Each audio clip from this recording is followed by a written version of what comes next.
Good evening. We are calling this Rent Control Board meeting to order at 7 o'clock. For those of you who can rise, please stand to do our Pledge of Allegiance. Thank you. I pledge allegiance to the flag of the United States of America and to the republic for which it stands, one nation, under God, indivisible, with liberty and justice for all.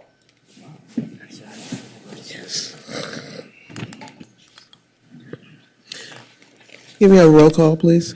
Sure. Commissioner Ambrose, Here. Commissioner Dudick,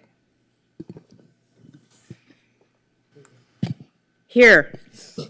Commissioner Ivanov, Here. Vice Chair Gonska, Here. Chair Leslie. Here.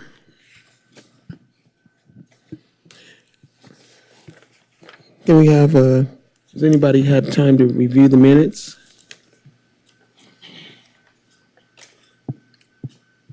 I move that we approve the minutes. Do I have a second? Second. Thank you. Can we have a roll call vote, please? Yes. Commissioner Ambrose, Yes. Commissioner Dudick, Yes. Commissioner Ivanov, Abstain. Vice Chair Gonska, Yes. Chair Leslie. Abstain as well. Okay. Do we have any special announcements? Yes, thank you, Chair. Good evening, and good evening, Vice Chair, Commissioners, and members of the public joining us tonight.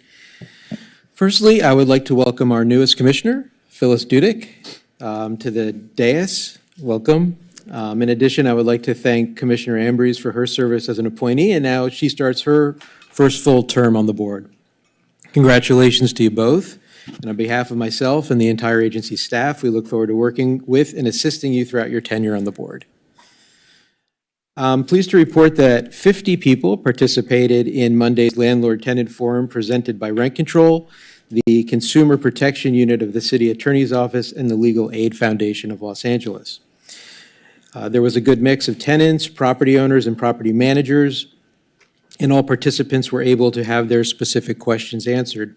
The video of the presentation is available on the city's YouTube channel, and viewers are reminded that they can click the closed caption button and option setting on YouTube to have their presentation translated into the language of their choice. Tuesday's seminar for tenants in Spanish had a smaller turnout of 8 people, but all were very engaged according to the presenters. That video will be available to view on the city's YouTube page, and there are links to both on the seminars and newsletters page of the board's website. I'd also like to announce that Gene Phillips, the agency's Information Resources Analyst, will be retiring at the end of the month, completing 35 years of service to the agency. As one of the key people maintaining the agency's property information and rent database, Gene ensured the accuracy and integrity of virtually every bit of data entered into our legacy system and was instrumental in the development, testing, and implementation of the agency's new database and workflows. I want to thank Jean for her decades of dedicated service to the agency and wish her the very best in her retirement. While we're losing Jean, I am pleased to announce that Micah Michalski, one of the information analysts in our public information department, has been promoted to her position. Micah brings a thorough understanding of the rent control law and agency processes, as well as an intimate understanding of the information system itself. He holds a master's degree in public administration, and we are confident that he will continue to be a valuable asset in his new position. That concludes my remarks. Thank you. Thank you. Okay. Our next item is item 10A. I'm sorry. My apologies.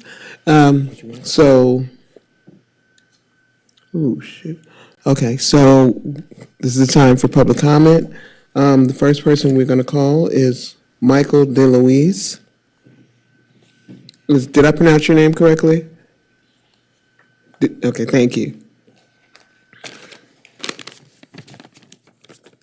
You have 3 minutes. Please don't disturb the sanctity of my home. Is this necessary? My name is Michael DeLuise. I've lived at apartment 603 since 1999. It's a sacred place I wish to live always. I've experienced fear, fret, and overwhelm by prospect of being forced to entirely move all closets and belongings. My goal is grace. Many of us are handicapped, old, unable, feeling helpless. Landlords are otherwise not allowed entry, as I'm curious if this exploitable measure isn't reasonable threat to the core of rent control itself by venture capital cunning. I'm wondering if us residents should entertain legal representation of our own rights in such overwhelming vulnerability. I'm greatly concerned for my neighbors. Our building recently endured 2 full years of wonderful yet jackhammering renovations from the last owners, also aimed. It does seem that they've not done even the least amount of stuff possible to minimize the impact of this on especially the other tenants that have a lot more trouble than I would, completely moving out and moving back in. I can do it. It's as you can imagine, it's going to be quite something. But again, is it necessary? Do we have to do this? Is this the only way this can take place? And has anyone really looked into that? That's what I question. So just to add that, I don't need the 3 minutes, but that's my main points for tonight. Thank you. Thank you. The next speaker is Ben Katz. And you have 3 minutes, sir.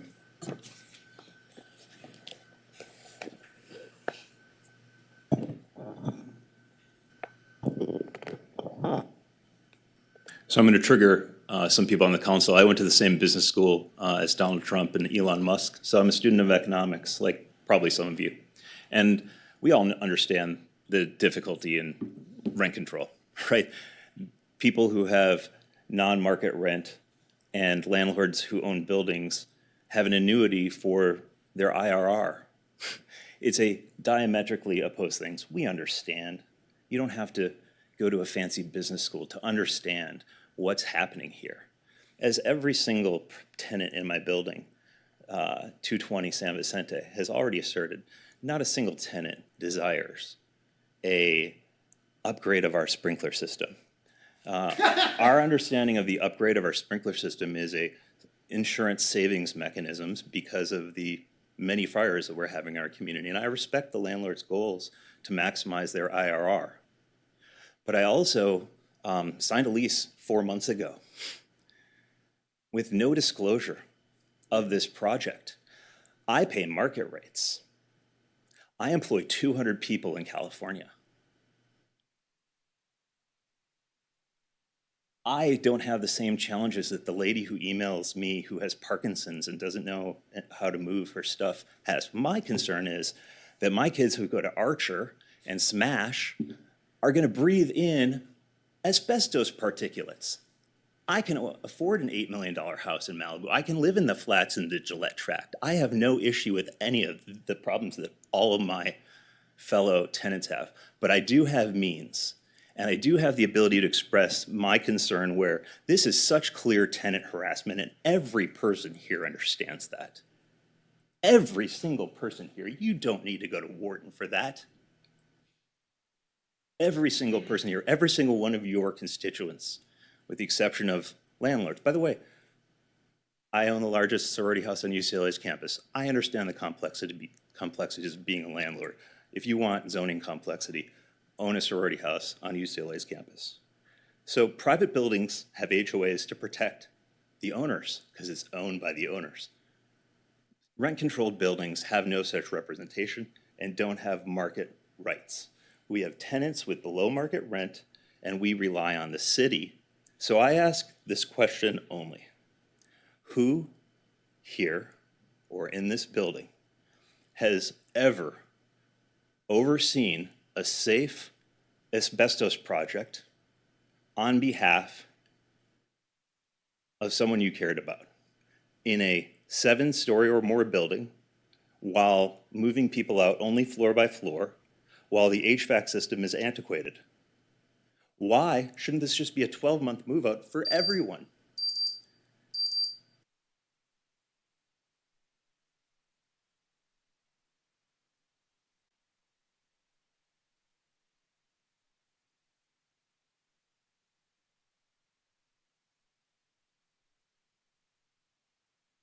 minutes, because this is not a project this desire.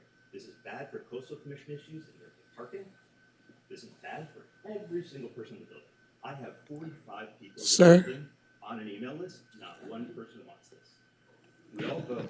Sir, you're out of time. I wanted to let you finish your sentence, finish your thought. My only other point is, the per diem that has been authorized is laughable. The cost to ad hoc move out for a 30-day period, possibly a 33-day period, possibly a 60-day period, maybe a 90-day period, on Airbnb, in a hotel, in a way where you get 2 private units, with a place to cook for your family, for people who are on a budget, it's laughable. You would need $20,000 a month per unit, minimum, to replicate it without talking about move out and move in expenses. Thank you for your time. You're welcome.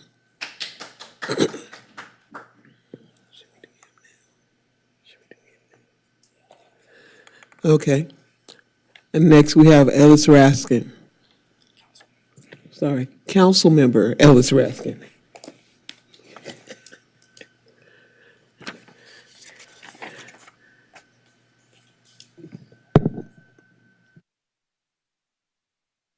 Thanks.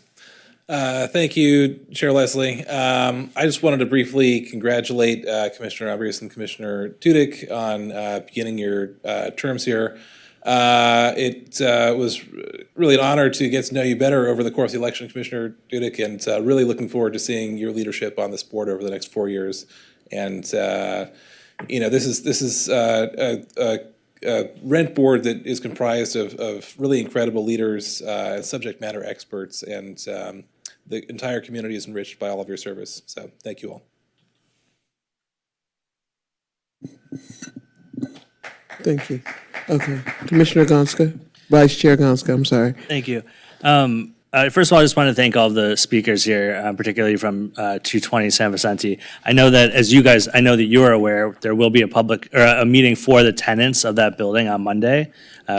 Information is supposed to be distributed to everyone in the building. So I would encourage you to make sure, if not already, that your neighbors are aware of that meeting. But the question I do have for our staff is, at that meeting or tonight, individual conversations, will there be information communicated to the tenants about specifically the legal rights of the building owner to do this, or any legal opportunities that the tenants could have to address a specific question of, is this allowed? Is there any way to try to stop it?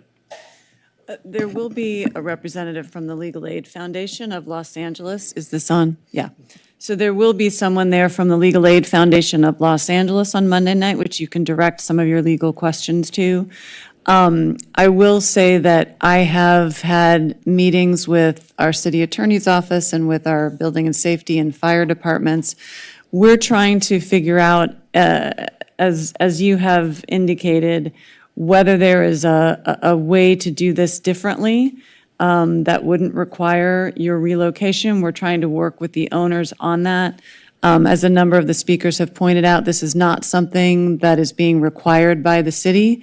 This is a discretionary and a voluntary replacement that the owners have elected to do. And so we want to make sure that it is done safely and with the least impact to you all. So we're still working on that, but please be sure to come on Monday and bring all of your questions. Is there any limit to how much they can do?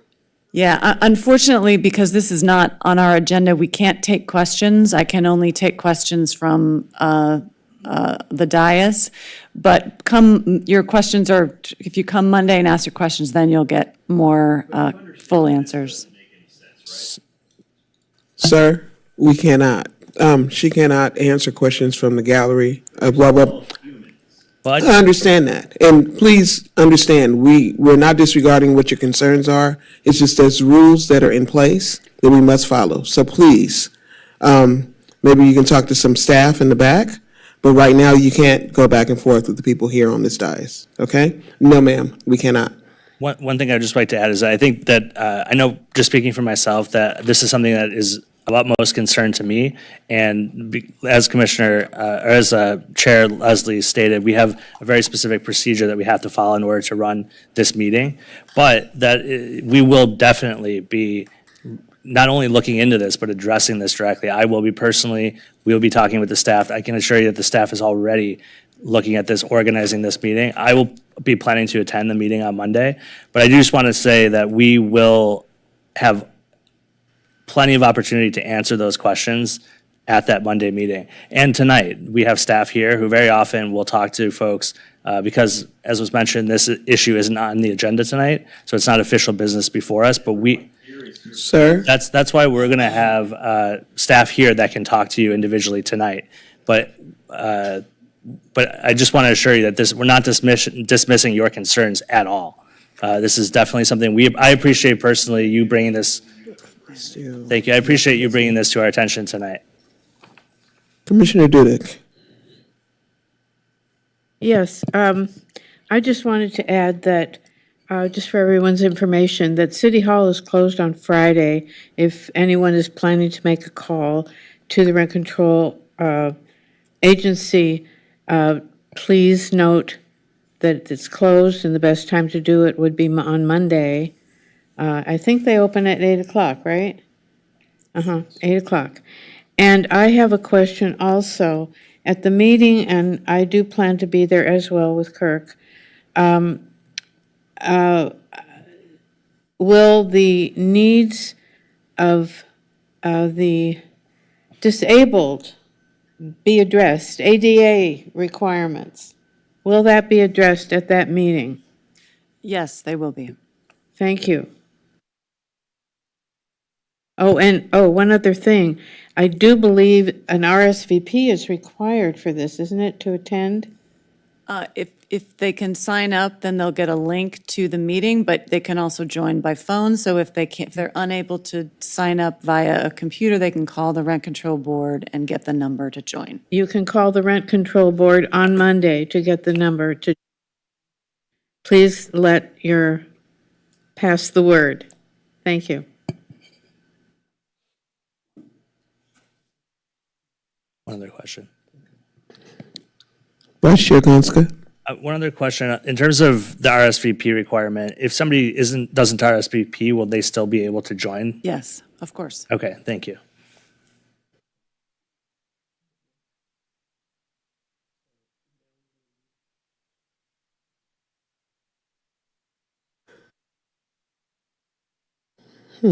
Okay. Item 10A, can we please have a staff report? Good evening, Commissioners. This is an owner occupancy exemption application for 1720 Delaware Avenue that's been submitted by its owners, Mr. and Mrs. Gray. They have owned this property since 1991, and they stated that they moved into it in February of 1992, and they're just now applying for the owner occupancy exemption. They are the property's sole owners, and the property only contains 2 units. So the real only issue that's before you is whether they provided sufficient evidence to show that they've at least lived on the property as their principal residence for at least 120 days before filing the application, or since at least May 19th of 2024. They don't own any other residential property in Los Angeles County, and they submitted utility, financial, and government records to show that they live on the property. They don't have any tenants, so we sent the hearings investigator to do a site visit on the property, and as detailed in the staff report, her report is consistent with the applicant's claim that they reside on the property as their principal residence. For those reasons, staff recommends the board approve the exemption application and adopt the proposed findings of fact and conclusions of law.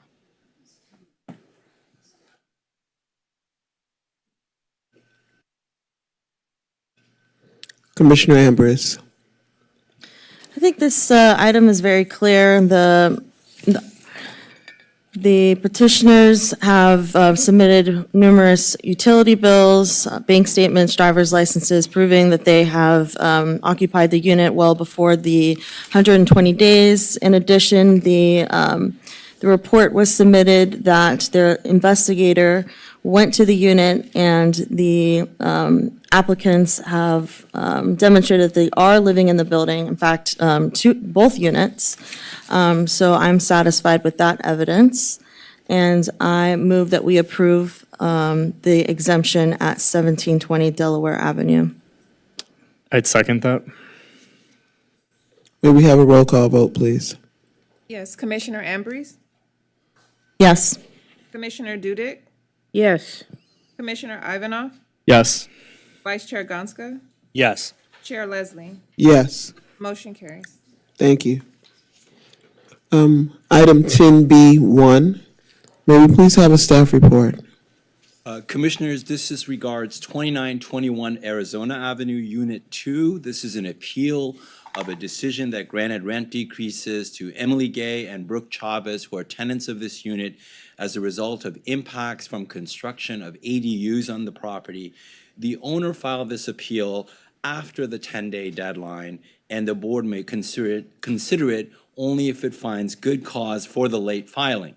The deadline to file the appeal was September 30th, and the property manager states that the employee who was supposed to file that appeal on that day was involved in an accident, and as a result, the appeal wasn't filed until 3 days later. So the board needs to decide whether this constituted good cause for consideration of the appeal, and that's the first thing you'll need to vote on. Commissioners, first you need to decide if you would like to accept this appeal and find that there's good cause for its late filing. Give us a couple of seconds. Certainly. Hold on. Oh, wait, are we skipping 10?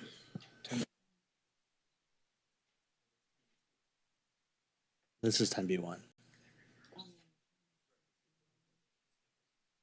I apologize, did I give the wrong report? Is it? So it says Arizona is 10B1, but I guess on. It's Arizona? It says it's. This is Arizona, not Prince? This Sorry, is, Yeah. so the agenda lists Arizona as 10B1. I believe it's in your packet, just backwards. So if you can go to the Arizona appeal. Yeah. So in your packet, you'll want to go to 10B2. Correct. So if we want to consider, we have to take a vote if we want to consider this in the first place? correct, to find that there's good cause for the 3 days late filing.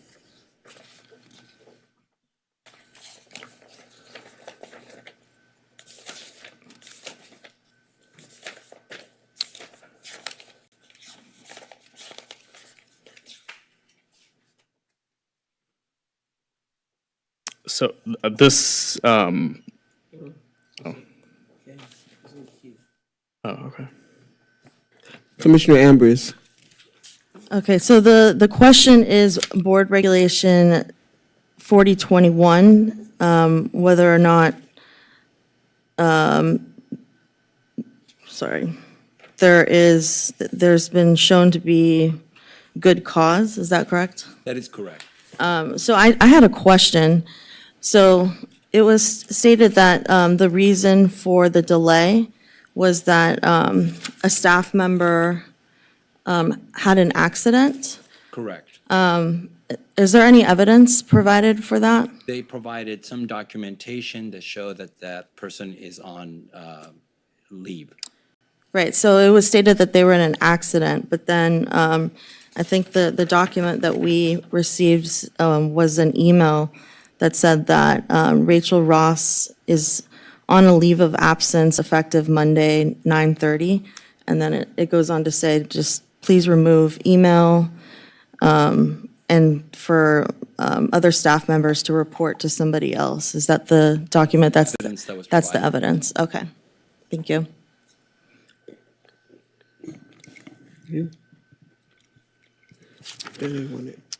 I would be okay to consider this. This was filed only a few days late. The reason seems valid to me, so I would not have an issue in hearing this appeal. Motion for that. I would, I still want to have some more Oh, discussion. I don't have discussion. I was going to second his motion. Okay. So I have a couple of questions. So we received an email. September 30th was on a Monday. In between Monday and Thursday, the paperwork could have been taken over to somebody else, or they could have picked it up within 2 or 3 days, unless they're out of state.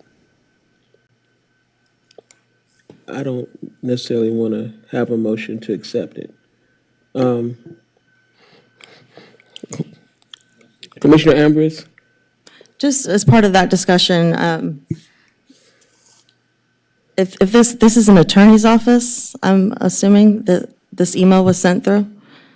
My understanding. Yeah, so in an attorney's office, I'm not sure, is that, would that be a standard practice to allow a case to go 3 days? beyond, to slip through the cracks from a Monday, September 30th, until Thursday, the 3rd?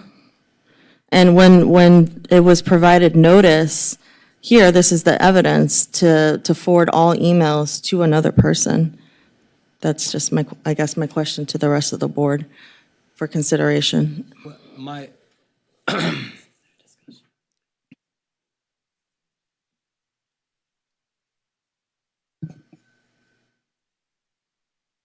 Does anyone still have anything else they want to add? Because I want to make a motion.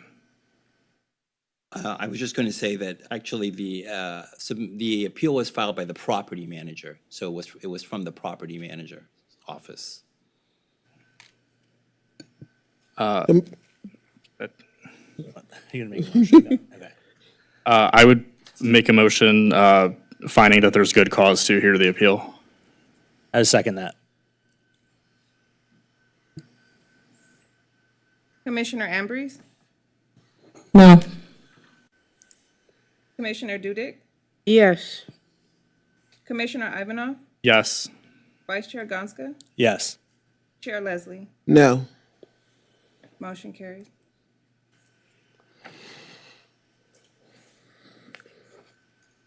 All right, Commissioners, the owner also submitted new evidence with the appeal that was not in the record, and the owner argues that these documents were emailed to the hearings department before the close of record. To prove this point, the property manager submitted a copy of what appears to be an email to Ms. Lima Noseworthy of the hearings department after the close of business on the day on which the record was closed.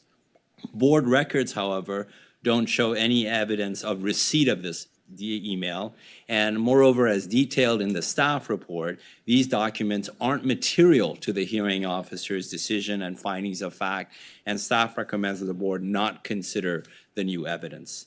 Substantively, the owner argues that no decreases should have been granted because the construction work was necessary. The decreases granted, however, were for impacts for construction of ADUs, which don't constitute necessary repairs, and upgrade to the building's electrical system that was only necessitated because of the owner's voluntary construction of the ADUs, and for renovations to units 5 and 10, and the evidence there shows that these were largely cosmetic upgrades and not in compliance with a government order or health and safety codes. And substantial evidence supports the findings for these decreases. The owner also argues that the decreases that were given for construction of the ADU, that no decreases should be given for construction of the ADU because the purpose of the rent control law under the Section 1800 of the Santa Monica Charter is to alleviate a housing shortage. The remedy for that housing shortage, however, under the charter is the rent control law itself. And the law and the regulations provide for rent decreases where as in this case, that result from the impacts of construction. The owner also disputes the basis for decreases granted for inadequate construction management as a result of the work that was done outside of permitted hours, and the owner's failure to timely and adequately communicate with the tenants regarding the progress of the project, which was actually in violation of the approved means and methods plan. And as detailed in the staff report, substantial evidence supported the hearing officer's findings for that decrease. For these reasons, and because the hearing officer's decision is supported by substantial evidence and in accordance with the board's regulations, staff recommends that the board reject the newly submitted evidence and then affirm the decision and its findings of fact and conclusions of law.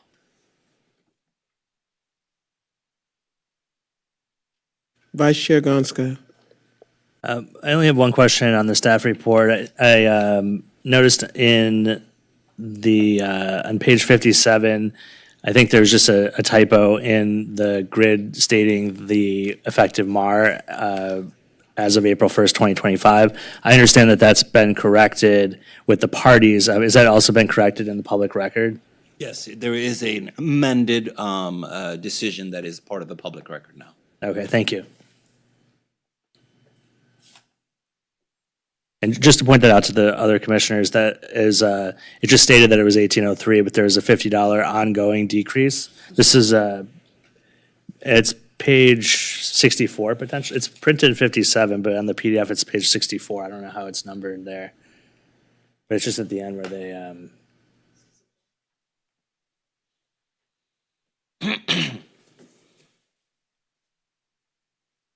here. Oh, actually, that's not it. It's somewhere. I can point it out to you. This might be the wrong one. Yeah, 10B1.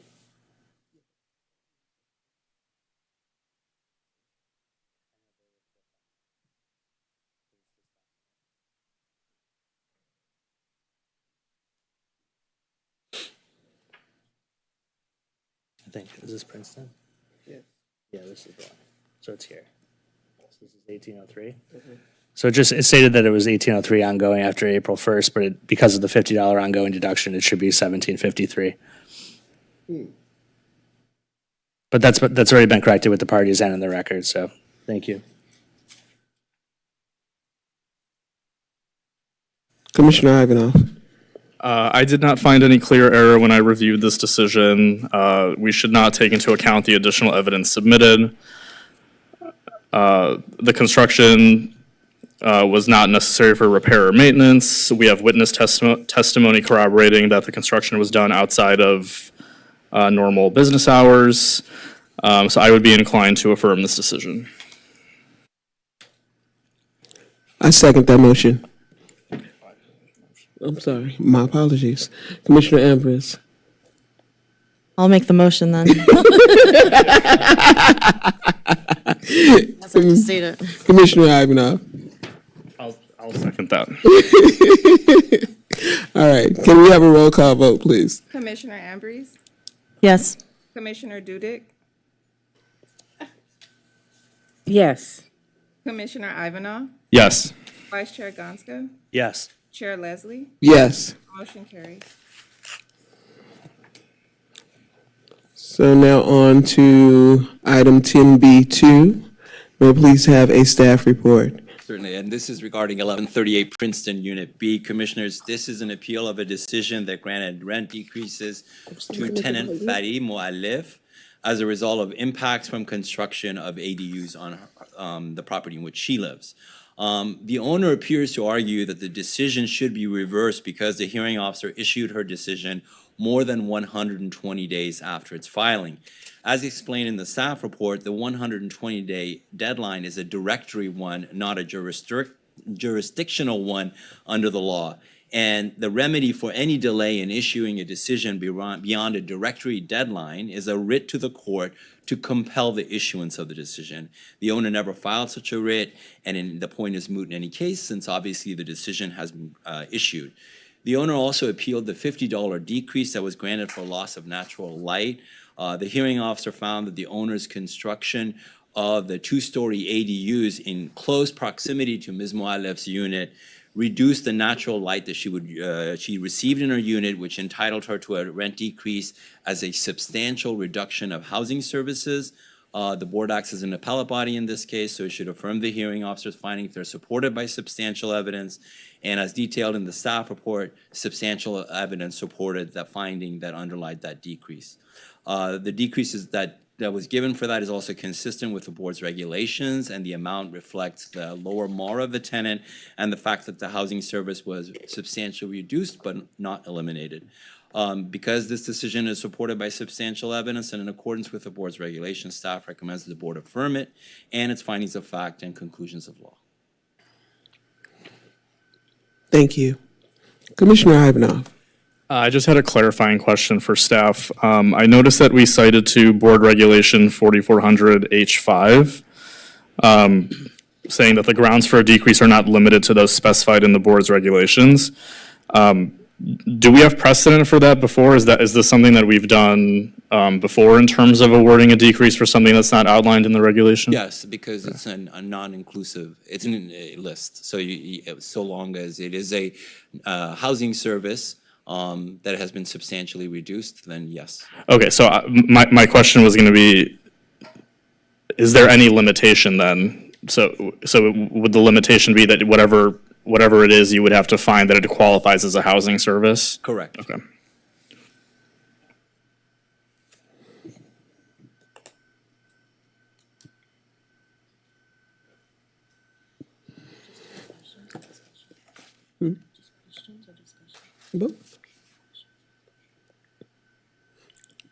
Any other board discussion or questions? Okay. May I have a motion? No more discussion? So, that's one. Commissioner Ambrose. I just noted on page 18 in the fine print, for lack of better words, the petitioner also was discussing other things that they were asking for rent decreases for, but that were not something that we're able to consider tonight. It was maintenance issues for the windows, heat, and for rodents. And I just wanted to point out that we cannot consider that tonight, but that is something that could be filed as a separate claim. So just wanted to point that out. Thank you, Commissioner. Any other discussion?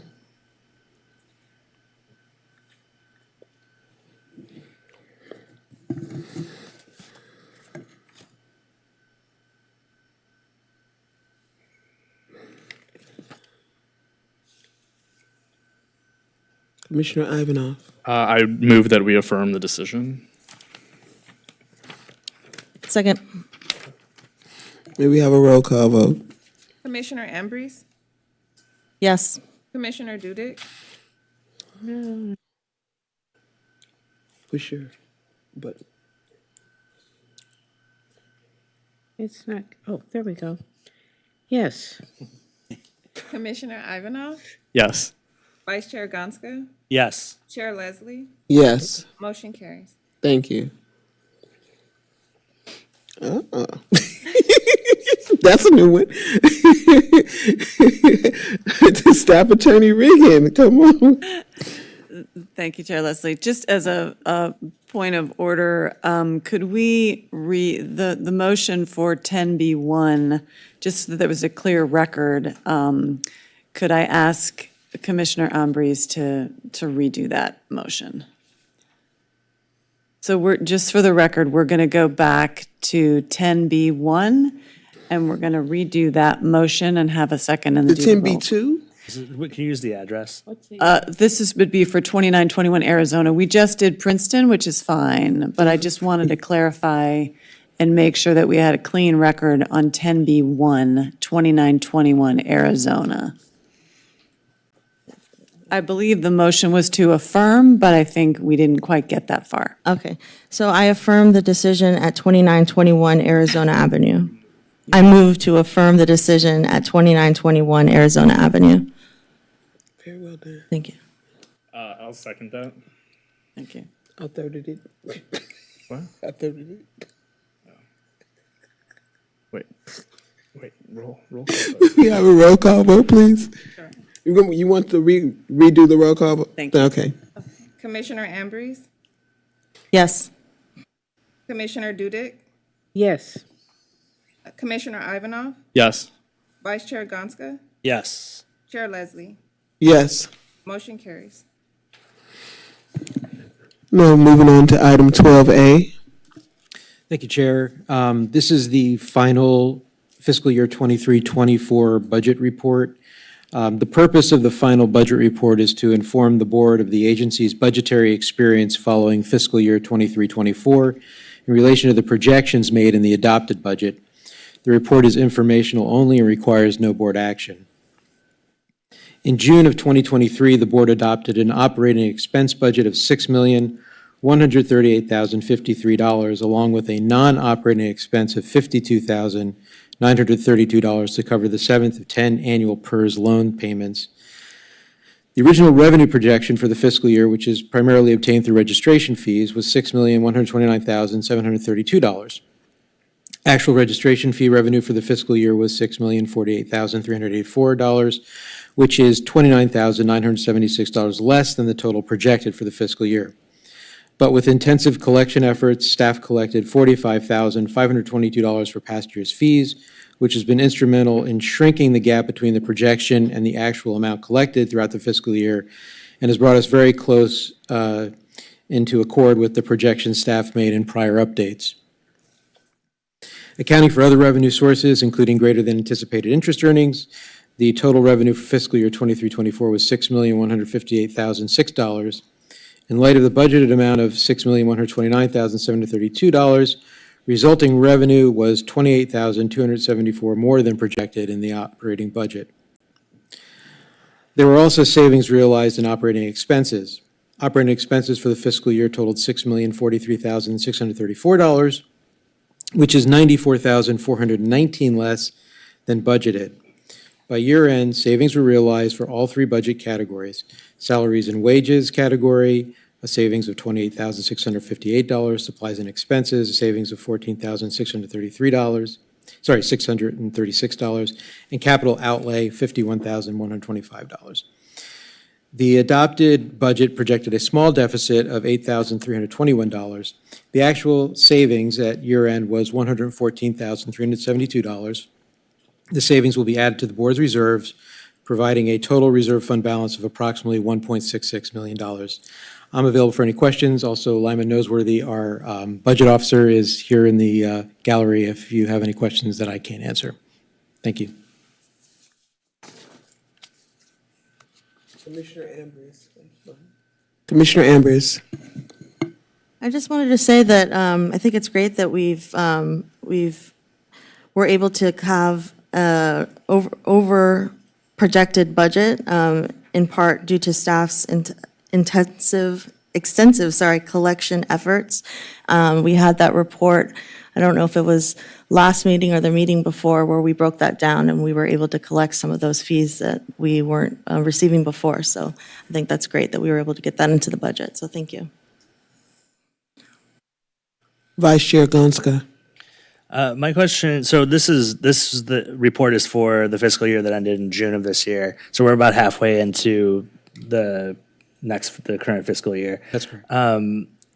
So just looking at this past report, the surplus was essentially because of higher than expected interest earnings. So my question is, for the fiscal year we're currently in, for interest in particular, just knowing what dynamics of interest rates in the market are currently generally decreasing, do you have any information or concern about how that might impact the projections for interest earnings in the current fiscal year? Just given the fact that the surplus and not being in a deficit for the last fiscal year seemed to depend on that higher than projected interest. No, the answer is no at the moment. I don't think it'll affect us. The city's finance department gives us a factor to use of what they think the interest will come in at. They have many funds. So some years, and I believe that might contributed to this year's extra interest, is that if they're able to put the funds into another account because one fund is closing, they may gain. So it depends on where the funds are, how long they're tied up in that particular account. If it's a bad year, again, the funds, they don't move them every month or every year. Some of them are long-term funds. So it just kind of depends on at what point they can maybe divest into some other fund and where things are maybe stuck that are not so good, but that's where they are. So I don't foresee it significantly changing, but they don't usually give us interest earnings at best by the mid-year, often not until the third quarter, so it's hard to know where we are exactly. Okay, thank you. Appreciate it.